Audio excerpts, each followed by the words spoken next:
Who are the people who struggle with anger?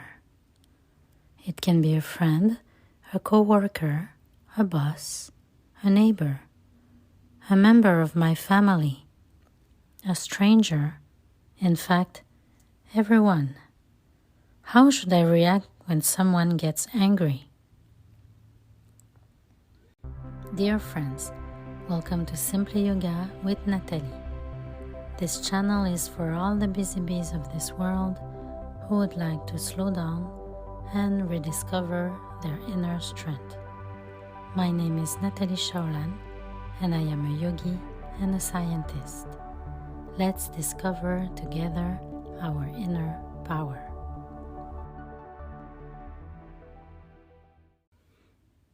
Let's take the example of the anger I feel in a colleague at work, for example.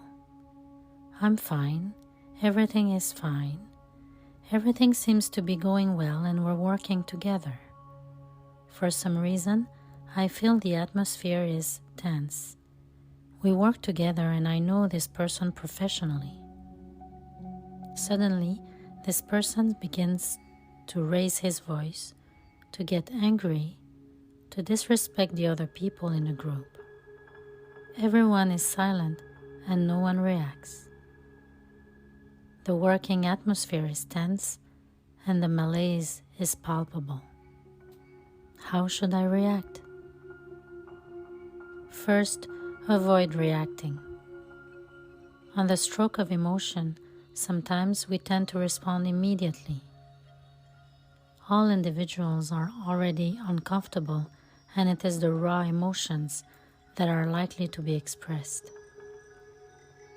And since there are a lot of emotions involved, it might come out wrong, and I might not mean exactly what I said. First, let go for a few minutes and breathe.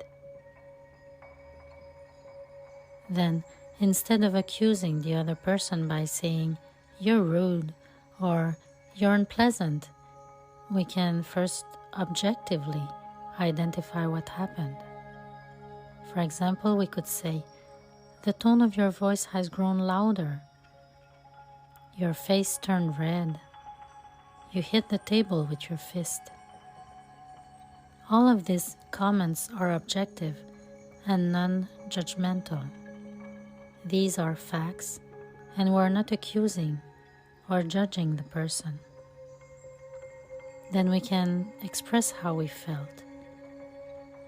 For example, it can be, "I felt anxious, scared, and nervous.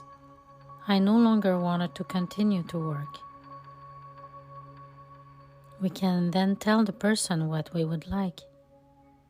"If it happens again, I will need you to tell us that you are not feeling well, or maybe take a break in order to keep the harmony in the group."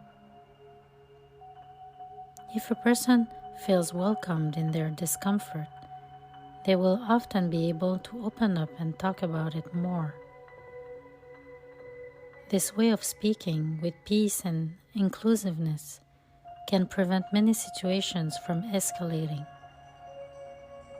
This will result in a climate of peace and openness to others, filled with patience and harmony.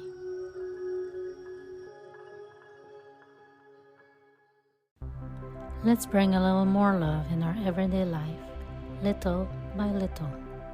I am Nathalie, and I wish you a beautiful inner journey.